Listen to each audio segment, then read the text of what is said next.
Hombre, nosotros veníamos aquí sabiendo la dificultad que tiene este partido, ¿no? Jugamos contra un rival, para mí, para el favorito de la categoría.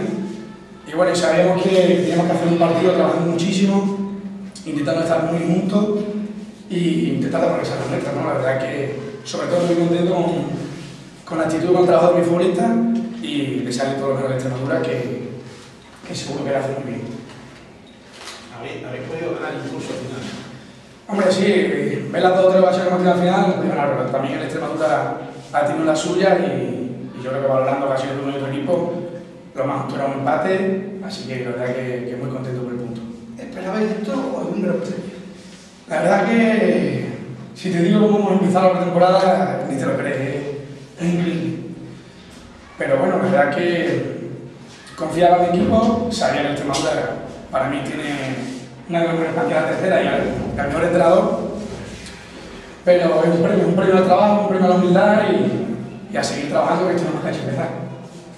Lo normal es que el empate de la Calzado hubiera acabado mal físicamente, pero es que no ha ocurrido así, habéis acabado bien.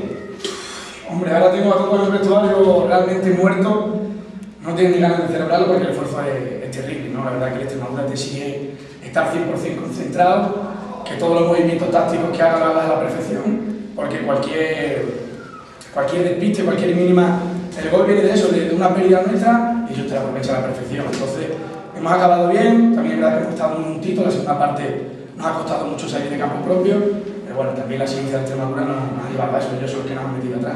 Tampoco ellos han imprimido un ritmo muy alto para que corráis en exceso. Hombre, ahora estamos prácticamente en pretemporada, es que los equipos necesitan su tiempo y nosotros sabíamos egoístamente que si hay posibilidad de ser algo con Extremadura es ahora.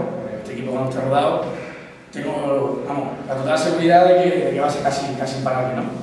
Entonces ahora todavía los jugadores no están en su mejor tono, los equipos no están del todo agrupados y si tienen algunas opciones en este tipo de partidos y en estos momentos, ¿no?